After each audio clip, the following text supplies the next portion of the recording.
Connectez-vous.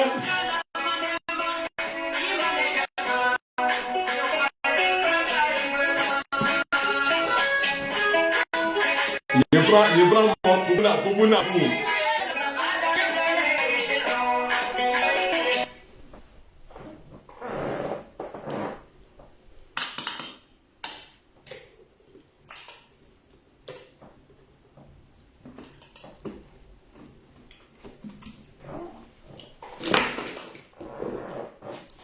Connectez-vous. Je sais qu'ils vont commencer à m'insulter encore. Ah, Blindé, il a commencé. Voilà, il faut qu'on soit clair. Il faut qu'on soit clair. Moi, en tout cas, je ne peux pas être comme les autres. Voilà. Il faut qu'on soit clair. C'est vrai qu'ils m'ont dit de ne plus parler de Gbagbo. Mais moi, quand il y a la vérité là, je ne peux pas me taire. Ouais, vrai là. Il faut qu'on dise la vérité. Parce que c'est trop facile. Voilà. Parce que si je ne le dis pas là, non, il y a quoi diarrhée. Je vais parler ici de l'appel du président Laurent Gbagbo. Et c'est aujourd'hui, j'ai pris le temps. Hier, j'ai vu Parigo faire une vidéo, mais je n'ai pas compris. Aujourd'hui, je suis allé chercher la vidéo. Et j'ai écouté la vidéo, le président Laurent Gbagbo a fait un bon discours. Ce qu'il a dit là, je suis partant. Mais il faut qu'on se dise les vérités. Voilà. Parce qu'en Côte d'Ivoire, là, on n'est pas, en tout cas, nous, en tout cas, moi personnellement, je ne suis pas sous couvert de quelqu'un. Et je sais que aussi, le GPS n'est pas sous couvert de un parti politique en Côte d'Ivoire. Donc on va se dire la vérité. On va écouter le discours du président Laurent Gbagbo.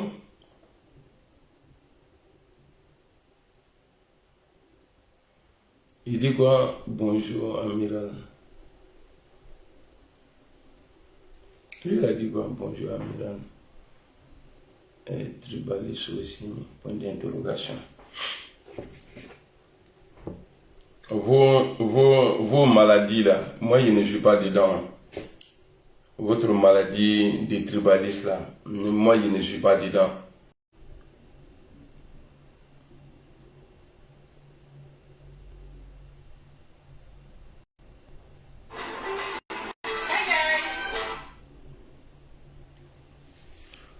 Mon réseau n'est pas trop ça.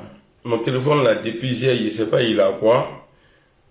Mais avec tout le réseau blabla, attendez, je vais voir s'il répète encore. Il est passé sur ce téléphone là.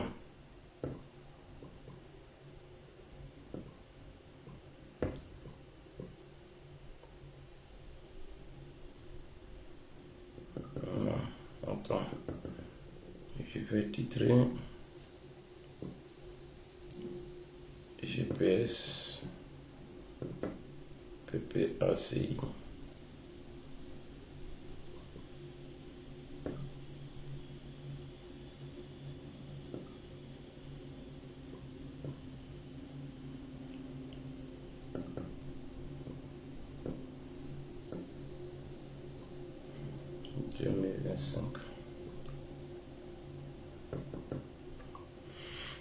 Le réseau est bon.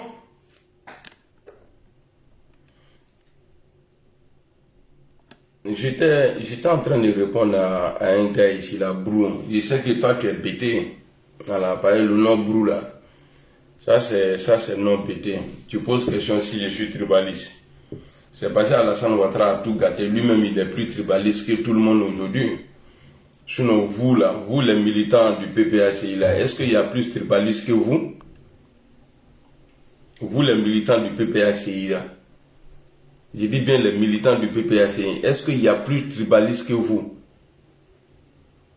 Ni Mia Fafra quand Fodabla n'a fait quand il a été bloqué tout de suite là. Imbécile là, tu es malade? Batala.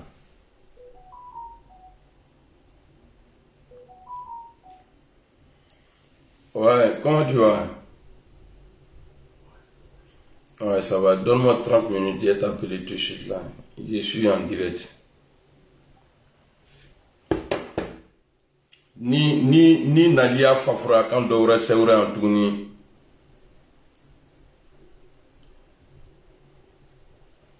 Ni Nalia Fafra quand Dora Seura en tourni. Même Sendo Ifa Frola. Aujourd'hui c'est vendredi, hein. Duma ma banfro, faut pas faire une j'ai insulté ta maman ici, mais grave même, imbécile là, tu es malade? Taura Franck, bonjour, Joko, bonjour. Ok, merci beaucoup, Baba Ouattara. Alors, on va écouter le discours du président Laurent Gbagbo. C'est ce que j'ai dit, hein. Voilà, c'est ce que je vais dire là. Voilà. Parce que, arrivé un moment, il faut se faire respecter et puis il faut te faire respecter. Voilà. Parce qu'en 2020, là, on a vu ici la désobéissance civile, là, le chapeau de ça, là, c'est le président Soro qui porte aujourd'hui. Or, nous tous, on était d'accord pour dire, quand j'ai dit nous tous là, tous les partis de l'opposition à l'époque, on était tous d'accord pour faire la désobéissance civile. On était tous ensemble. Mais après, là, j'entendais des gens dans le groupe de PPACI, là, qui disaient, oui, non, on vous a utilisé. On vous a utilisé. Guillaume Soro a pris le devant. Mais aujourd'hui, là, en Côte d'Ivoire, quand on parle de désobéissance civile, là, c'est Guillaume Soro, on voit. Alors, moi, je fais confiance à mon mentor Guillaume Soro. C'est quelqu'un, quand il est dans quelque chose, il est dedans. Guillaume Soro, il ne passe pas de gauche à droite. Attendez, je vais vous faire écouter un truc ici. Dieu merci. Si la vidéo a été... Voilà. Ciao. Dieu merci. Ils disent que je suis un opportuniste. Voilà. On va Ils ont la mémoire courte. on va écouter le... Bien que j'étais le numéro 2 de l'État de Côte d'Ivoire, j'ai quand même montré ma différence avec M. Ouattara, parce qu'à partir de 2012, j'ai commencé à parler de réconciliation et de pardon en Côte d'Ivoire. Ok, on va Ils disent recommencer. que je suis un opportuniste. Ils ont la mémoire courte. Parce que bien que j'étais le numéro 2 de l'État de Côte d'Ivoire, j'ai quand même montré ma différence avec M. Ouattara, parce qu'à partir de 2012, j'ai commencé à parler de réconciliation et de pardon en Côte d'Ivoire. Le premier pardon que j'ai demandé aux Ivoiriens, c'est le 8 mars 2012, quand je rendais ma démission de mon poste de Premier ministre. Ce qui dit là ne date pas de 1961. Il parle de là, là. Vous tous là, tous ceux qui sont connectés là. vous avez à l'époque, je crois, plus de 15 ans en tout cas. Alors. La nation existe encore. J'ai demandé pardon à tous les Ivoiriens. Et une fois que j'ai demandé pardon à tous les Ivoiriens, je suis allé à Dabou, à Gayoua, chez Laurent Gbagbo, pour prêcher le pardon et la réconciliation. Il est le seul qui a demandé pardon. Ma séparation d'avec M. Ouattara date depuis 2015. Moi, après coup, je réalise que lui, dès qu'il a pris le pouvoir, avait à cœur de me dépouiller, de m'affaiblir. C'est pourquoi il m'a envoyé à l'Assemblée nationale en me donnant d'autres raisons. Et la raison fondamentale a été que Ouattara n'était pas inscrit dans la réconciliation lorsque je lui avais conseillé. Deuxièmement, j'ai constaté qu'il avait commencé à travailler à capturer le pouvoir d'État. Or ça, je ne pouvais pas l'accepter. Nous ne nous sommes pas battus pour capturer le pouvoir d'État. Nous nous sommes battus pour la liberté et la démocratie. Merci, Président. C'est ça l'objectif de notre combat, malheureusement qui n'a pas été atteint. Alors, on me demande si j'ai des regrets. Bien sûr que j'ai des regrets. J'ai des regrets parce que le combat que nous avons mené, qui était d'aboutir à une situation, à une démocratie dans nos pays, à l'état de droit, au bien-être des Ivoiriens, on ne l'a pas atteint. Vous allez me dire, ah oui, mais M. Soro, c'est votre faute. Mais sachez que, à mon corps défendant, moi j'ai soutenu Ouattara. Qu'est-ce que vous pouvez contre une tromperie quand quelqu'un vous trompe? Mais je ne suis pas le seul trompé de toute façon en Côte d'Ivoire. Parce que M. Ouattara aussi ne serait jamais président de la République de Côte d'Ivoire si Bédié ne l'avait pas soutenu et voté. Ah, c'est vrai. Vous voyez bien que Bédié a été trompé. Il a aussi trompé M. Mabri Touakeus. Il a trompé Daniel Kablan-Deltan. Il a trompé Vaudier. Il a trompé Bama Moriféré. Il a trompé Anaki. Vous voyez que la liste est longue. Maintenant, qu'on décide de se focaliser sur Guillaume Soro seulement, moi je ne suis que le plus jeune de tous ceux qui se sont laissés tromper et rouler dans la farine par M. Ouattara. Il faut lui reconnaître quelque chose. Il a une expertise dans le charme. C'est un grand charmeur. Quand Ouattara vous parle avec sa voix fluette, vous lui donnez le bon Dieu. Et pour vous rendre compte après que ce monsieur vous a trompé. Alors on me demande ce que j'attends de la France. Vous savez, je pense que il revient au seul peuple de Côte d'Ivoire de décider de sa destinée. Il revient au seul peuple de Côte d'Ivoire de se choisir ses dirigeants. Donc, moi, évidemment, je suis en exil ici en France. Ce que je peux souhaiter, c'est que la France entende la voix du peuple de Côte d'Ivoire. Que la France entende le langage de la démocratie. Et la France et l'Union européenne et la communauté internationale en somme. Je crois que j'ai répondu aux 3 premières questions. Je dois vous dire qu'il y a des problèmes de connexion, de sorte que je n'ai pas entendu les questions de la deuxième journaliste. Je suis désolé, je n'ai pas entendu les questions de la deuxième journaliste. Nous avons bien sûr noté ces questions pour vous, Monsieur Soro. Alors, ce sont les questions de Sylvie Zongo. La première, avez-vous quelques regrets? Elle parlait de ce soutien, plus ou moins affiché à Joseph Kabila, en parlant de vos visites à l'ancien président de la République démocratique du Congo. On sait ce qui lui est arrivé après avec des contestations populaires. Il n'a pas pu être candidat. Notre conscience... Des mensonges... Djoko, tu me dis, il faut juste écrire le nom, la personne que tu souhaites voir bloquer sur ma page là. Tu m'écris juste le nom et je te fais ce plaisir là. Sylvie Zongo souhaitait savoir si aujourd'hui peut-être, si vous comprenez en tout cas ce qui est arrivé après au président Kabila. Alors là je suis un peu confus parce que je n'ai jamais soutenu Kabila pour un 3e mandat. Je suis arrivé, je crois c'était en 2014 en RDC à Kinshasa pour la première fois de ma vie. Et le président Kabila à l'époque n'a pas daigné me recevoir. Donc je ne l'ai pas vu et on n'a jamais discuté de la vie de la nation congolaise. j'étais contre, hein, de toute façon, contre un troisième mandat pour M. Kabila. Ce n'est pas une affaire de Côte d'Ivoire. Je suis contre les présidences à vie partout en Afrique. Ça, c'est clair. Je n'ai vu le président Kabila quand il n'était plus président. J'ai vu le président Kabila... La dame avait menti comme ça. Aux obsèques du père de l'actuel président de la RDC, Félix Tshisekedi, son père, quand je suis allé pour les obsèques, j'ai rendu visite au président de la République actuelle, M. Félix Tshisekedi, et après, je suis allé voir Kabila. Donc Kabila n'était plus président quand je l'ai vu. Okay. Quand il était président, j'étais à Kinshasa, il ne m'a pas reçu, certainement, pour cause de calendrier extrêmement chargé. Bon, donc, je n'ai jamais fait de déclaration pour soutenir un quelconque troisième mandat de Kabila. C'est impossible pour moi.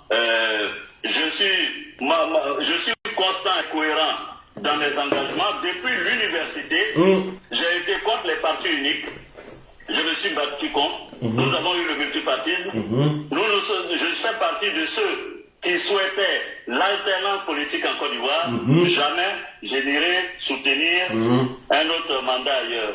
Alors, je pense qu'elle a parlé de Kabila ou bien de Blaise Compaoré. Je ne sais pas. Mais enfin, si c'est Kabila, voici la réponse que je donne. Plutôt. Et on va rapidement sortir avec elle, M. Soro, avec sa deuxième question. Elle voulait savoir si on peut vous faire confiance aujourd'hui. Voilà. Elle parlait de votre parcours politique, des différentes années. Voilà, c'est la partie que je cherchais. Et vous demandez si vous pensez aujourd'hui être digne de confiance auprès des Ivoiriens. Écoutez sa réponse. Hein. Écoutez, ce sera aux Ivoiriens de juger. Mais en réalité, quelle alliance ai-je nouée en Côte d'Ivoire, qu'on me le dise? J'étais secrétaire général de la FECI. La FECI était un syndicat. Donc, j'ai dirigé la FECI. Je côtoyais aussi bien le président Gbagbo, Bamba Morifere, Vaudier, Père Sonam Zadi Zaourou. La première fois où je suis rentré dans un parti politique, que j'ai pris la carte d'un parti politique, c'est avec Alassane Ouattara dans le cadre du RDR. Mais ça n'a pas fait long feu. Ok. Donc, je suis parti. Alors, quand elle parle des alliances, elle veut dire, comme la rumeur publique l'a prétendu, vous étiez le fils de Laurent Gbagbo, ensuite maintenant vous avez été le fils de Alassane Ouattara, et aujourd'hui, voilà, où vous êtes. Ces histoires de fils et de père, il faut que ça cesse en Afrique. Ce paternalisme de mauvaise aloi, il faut que ça cesse. En politique, mon père est décédé. Il s'appelle Soro Senghor Clément, il est enterré à Ferté. Est-ce que Laurent Gbagbo ou Alassane Ouattara aujourd'hui la peut accepter d'être à la place du père de Guillaume Soro? Parce que quand vous dites ouais, il est le père, est-ce que si le président Soro doit faire un vœu aujourd'hui pour dire ah, je vais remplacer mon papa, là où mon père biologique se trouve là, je veux que mon nouveau papa là se retrouve là-bas, est-ce qu'ils vont accepter? Donc arrêtez de dire non, Soro est l'enfant d'État, il n'est pas enfant de quelqu'un. Enfant de ce que vous dites là, que Soro il est là, enfant là. Au début de Soro, il s'appelle Soro. Il ne s'appelle pas Gbagbo, il ne s'appelle pas Ouattara. Ah, maintenant, ok, on avance. Voilà. Donc, ces histoires de père et père, il faut qu'on arrête. J'ai 48 ans révolus. Je vous signale qu'à cet âge-là, Gbagbo a été candidat à l'élection présidentielle à 45 ans. Ok. Je vous signale qu'à cet âge-là, le président Laurent Kabila avait, comment on appelle, c'est bien ça, Kabila a déjà dirigé le Congo. Je vous signale qu'à cet âge-là, Barack Obama était président des États-Unis. Je ne suis pas un gamin. J'ai 48 ans révolus et j'ai des enfants, donc je suis père aussi. Maintenant, les situations changent. Et il faut changer avec les situations. Ok. Je dis bien, en 1995, en 2000, Ouattara a été exclu de l'élection. Je l'ai soutenu parce que je ne suis pas d'accord avec les exclusions. Ça fait un. Donc, j'ai pris la cause de Ouattara. En 2020, Laurent Gbagbo est exclu de l'élection. Donc, je prends faire cause pour Laurent Gbagbo. C'est cohérent, ma posture. Si j'avais soutenu Ouattara lorsqu'on l'a écarté des élections, et qu'en 2020, écartant Laurent Gbagbo, j'avais eu peur de soutenir Laurent Gbagbo, c'est là que je n'aurais pas été cohérent avec mes convictions. Merci beaucoup, Président. Si demain, on écarte à nouveau Henri Konan Bédié, je soutiendrai Henri Konan Bédié. Donc, je dis que les Ivoiriens doivent étudier mon parcours. C'est ça son combat. Hein.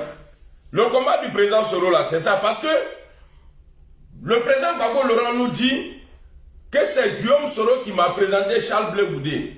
Alors, dès que le président Gbagbo prend le pouvoir, Guillaume Soro n'est plus avec lui. Parce qu'il a vu les manières de gérer là. Ça n'allait pas avec lui. Sa vision. Il est quitté. Alors, quand Ouattara prend le pouvoir, il fait les mêmes choses à Gbagbo Laurent. Alors, il se met du côté de Laurent Gbagbo. Au fait, on peut se tromper. Des personnes, on peut se tromper. Mais lui, là, sa conviction, là, il a toujours ça. Quand il voit qu'ici, là, n'est pas bon, ah, ça, là, c'est pas mon combat, il quitte là-bas, il s'en va là-bas. Sinon, aujourd'hui, là, Guillaume Soro pouvait rester avec Alassane Ouattara, président de l'Assemblée nationale, faire le faux jeu et puis écarter tout le monde. Mais pourquoi il est quitté? Parce que Ouattara lui a demandé, ah, mon petit, si tu veux rester ici, là, viens, on va faire là. Il dit, il ne peut pas faire ça. Avec l'enfant qui m'a pris, il est opportuniste. Vous vous levez partout, il est opportuniste. Dites-moi, dans la démarche de Guillaume Soro, là, c'est quoi vous ne trouvez pas cohérent? Parce que à chaque fois, quelqu'un il est exclu, il se met de ce côté. Vous voulez quoi? Hein? Qu'est-ce que vous voulez? À chaque fois quelqu'un a un problème, il vient, c'est-à-dire il vient à l'aide. Et puis là, en 2020, nous tous on a vu. Voilà pourquoi il a fait ce direct là. On va écouter le président Laurent Gbagbo. On va écouter le président Laurent Gbagbo. Il faut que nous nous engagions pour que ce gouvernement ne soit plus là en 2025.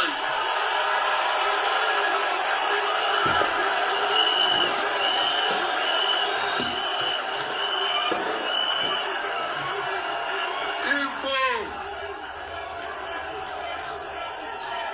que ce gouvernement... Je vais visser.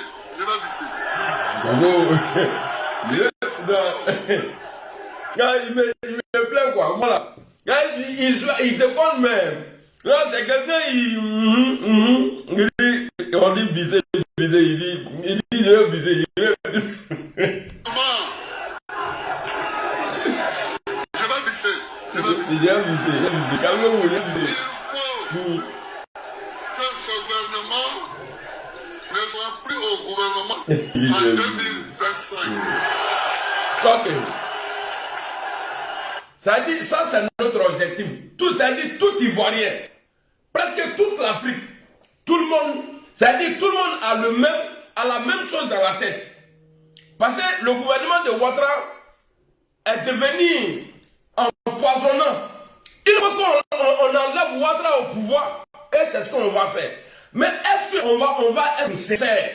Parce qu'en 2020, quand nous, GPS, on partait dans les marches, Gbagbo n'était pas encore à Abidjan. Quand on partait dans les marches, il y a des pro-Gbagbo qui nous insultaient. Aujourd'hui, là, c'est le président Laurent Gbagbo qui lance l'appel. Et il n'oblige personne. Il dit, son bras est ouvert. Donc on n'a qu'à venir. C'est-à-dire, c'est lui, il va être le patron. Non! Si Guillaume Soro a quitté Alassane Ouattara là, il ne va pas être numéro 2 de quelqu'un. Moi, mon patron là, il ne va pas être numéro 2 de quelqu'un dans un groupe. Parce que s'il voulait être numéro 2, il allait rester avec Alassane Ouattara. Si je ne me trompe pas, il a plus de 50 ans maintenant. Il ne va pas venir faire par là. Lui-même, il a dit, je ne vais pas faire par là. On va se mettre ensemble. Et on met dossier. On signe des accords. Je ne suis pas contre l'union, hein, mais il faut faire rappeler aux gens qu'en 2020, là, la désobéissance civile, là, en 2020, là, c'est parce que le président Laurent Gbagbo n'a pas été clair. C'est parce que le président Laurent Gbagbo n'a pas été clair dedans. La désobéissance civile, là. Aujourd'hui, lui, il est en Côte d'Ivoire. Donc, il veut maintenant que tout le monde se met autour de lui. Mais la première force aujourd'hui, là, après les deux forces, en tout cas les anciens présidents, là, président Ouattara, président Gbagbo, là, la force qui vient aujourd'hui, là, s'appelle Guillaume Soro. Et, le pouvoir de Dieu va paix à son âme. Les trois forces, là. La force qui vient aujourd'hui, là, s'appelle Guillaume Kibafori Soro. Si ça doit se faire, nous allons signer des accords. Oui. Ah, on se met ensemble. On va avancer. Et puis, il faut que ça cesse. Parce que là, il y a des gars qui n'ont pas encore pardonné Guillaume Soro. Ça, c'est leur problème. Le plus important pour moi, c'est que mon mentor là a été utilisé par des gens. Il a été utilisé par Gbagbo, Alassane Ouattara, bon, Bédié, pas trop. C'est son pardon aux Ivoiriens là. Il ne demande pas pardon à un parti politique. Il demande pardon aux Ivoiriens. Il va pas, en tout cas, il a pour moi, hein, il a assez fait. C'est-à-dire, il allait s'humilier combien de fois pendant qu'il est avec Alassane Ouattara, dans le décès d'Abdraman Sangaré. C'est ça, Abdraman Sangaré. Il allait s'arrêter là-bas. Il a demandé pardon. Vous pensez que vous êtes mieux que lui? Vous pensez que la Côte d'Ivoire vous appartient plus que Guillaume Soro? Mais expliquez aux gens, qu'est-ce qui a fait qu'il y a eu problème en Côte d'Ivoire? Qu'est-ce qui a provoqué la rébellion? Depuis 2012, et ce n'est même pas 2012, même avant, bien avant ça, c'est quand Guillaume Soro a été Premier ministre là, qu'il a commencé à parler où ils ont fait flamme de la paix à Boaké là. Guillaume Soro, il ne se bat pour la paix, ce n'est pas aujourd'hui. Alors, le président Gbagbo, il est en train de dire, il va dire ici, qu'on n'a qu'à se mettre ensemble. Est-ce que moi, amiral, je ne parle pas des autres, hein, est-ce que moi, je dois vous faire confiance? Parce que d'après vous, si les militants du GPS viennent dans nos manifestations là, ils doivent faire profil bas. Est-ce qu'il y a toujours ça en place? Ou bien vous allez enlever ça de votre tête? Parce que moi, je ne suis pas un lèche-cul. Ne me bête pas foi. Moi, j'ai dit pour tout le monde. Et puis, je suis devant. On va avancer dans la vidéo du président Gbagbo. Parce que c'est une bonne chose. On a le même objectif. C'est une bonne chose. Parce que personne ne veut voir encore le RADP au pouvoir en 2025. C'est une bonne chose. Mais est-ce qu'on va être sincère? Et dans le discours du président, allons, on avance. Morgan, mon vieux, comment tu vas? Patento. Profiter de la terre de Gaulois. Voilà. Pour dire à tous les hommes politiques que j'ouvre les bras. Ok. J'ouvre les bras. Il dit, il ouvre ses bras. C'est-à-dire, c'est lui, il fait appel. C'est-à-dire, c'est comme un camion. Quand tu l'ouvres son derrière, là, les bétails vont monter. Et puis tu fermes. Donc, c'est toi qui vas guider. C'est toi qui vas conduire. Quand tu veux, tu freines. Quand tu veux, tu... Parce que son discours, c'est bien de faire l'appel. Hein. Mais il y a beaucoup de choses dedans. Si tu n'es pas intelligent, là, tu vas dire oui. Voilà pourquoi je disais dans le passé que le président Laurent Gbagbo n'a jamais demandé sincèrement le retour du président Guillaume Soro. Peut-être ça peut me créer des problèmes, hein, et j'assume. Mais ce qui est vrai là, il faut le dire. Ça va me coûter ce que ça va me coûter. Mais moi, je me dis que mon président, mon Guillaume Soro, il est véridique. Il faut dire la vérité. Dans sa vidéo tout à l'heure, là, on a écouté. Il est en France. Les gens, au moment où il était en France, on lui a posé la question. Qu'est-ce que vous attendez de la France? Il pouvait dire, bon, je compte sur la France pour qui? Non. Il a dit, c'est au peuple d'Afrique. Peuple de Côte d'Ivoire. Il pouvait être quoi? C'est-à-dire, il pouvait dire, ah, Si je dis ça là, est-ce qu'ils ne vont pas me chasser? Ou bien est-ce qu'ils ne vont pas me livrer? Mais il a dit la vérité. Voilà pourquoi moi je le suis. Guillaume Soro n'est pas un lèche-bot. Donc moi je ne peux pas être lèche-bot. Guillaume Soro là n'est pas un béni, oui. Voilà pourquoi quand Ouattara a dit non, on va faire parti unique là, il n'est pas dedans. C'est parce que c'est quelqu'un qui s'assume. Non, on n'est pas... Brou, Wallet Billet, c'est toi qui es venu me poser tout à l'heure ta question à la con là. Si j'étais xénophobe, si tu dis, il a écrit quoi encore? Ce n'est pas le moment de faire les palabres inutiles. Mettons-nous ensemble. La prière du 13h là n'est pas encore finie. Wallet Billet. Attends, je vais te bloquer même. Comme ça t'arrange aujourd'hui là, tu as le courage de dire non, ne faisons pas. Parce que tu as fait, j'ai t'insulté cadeau. Mais je vais garder ça là. Peut-être je vais te voir sur TikTok. Ta maman injure là, je vais faire ça là-bas. Donc Guillaume Soro pouvait dire, oui, je crois. Il vous a montré clairement. Et puis il n'a pas caché ses mots. Ce qu'il avait dans le ventre, il a dit. Donc moi là, vu qu'il est mon guide, moi je le suis dans ce qu'il dit. Et maintenant, peut-être il y a des gens à côté, ils vont essayer de me salir encore. Non, il ne veut pas que le combat aboutit. Ouais, c'est comme ça, blindé, il a recommencé encore. Ça, c'est à vous de voir. Ça, c'est à vous de voir. C'est à vous d'interpréter comme vous voulez. Alors, j'ouvre les bras. Non, il ne va pas rentrer dans le bras. On va signer des accords. Guillaume Soro ne va pas rentrer dans le bras de quelqu'un. On va signer des accords. Et on ne va pas être au numéro 2. Parce que dans sa génération aujourd'hui, là, la génération de Guillaume Soro, là, il n'y a pas quelqu'un qui peut danguer sur lui. Si c'est l'expérience de gérance d'un pays, là, il n'a pas besoin de s'appuyer sur un ancien président pour gérer le pays, s'il est élu président. Vous pouvez me montrer un de vos cadres, que ce soit dans le RHDP, PPACI ou PPDCI. Vous pouvez me montrer quelqu'un qui serve comme Guillaume Soro à TI. Je sais qu'ils vont m'attaquer, mais ça, c'est à vous de voir. J'ai l'habitude. Je suis le traître du groupe. Faites attention à Amiral Blindé. Il a touché de l'argent. Il est parti, mais il est toujours là. Ils arrivent, mais c'est-à-dire, tout ce qu'ils disent là, il n'y a pas de preuve. Je suis toujours là, je suis au poste. Alors, j'ouvre mes bras. J'ouvre le camion. Les bétails vont monter et c'est moi, je vais les guider. Non, moi j'ai dit non aujourd'hui. Comme on le dit en Djoula, où on t'attache, c'est que tu ne dis pas là-bas là. C'est lui qui va avoir pitié de toi pour te détacher là. Il ne faut pas crier, sinon il faut faire vite là. Voilà pourquoi j'ai arrêté il y a longtemps de faire publicité, de défendre le président Laurent Gbagbo. Parce que son discours là, il y a beaucoup de codes dedans. Beaucoup de codes. Alors,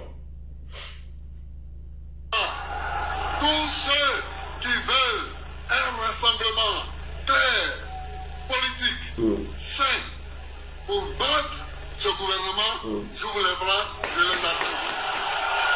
pour battre lui,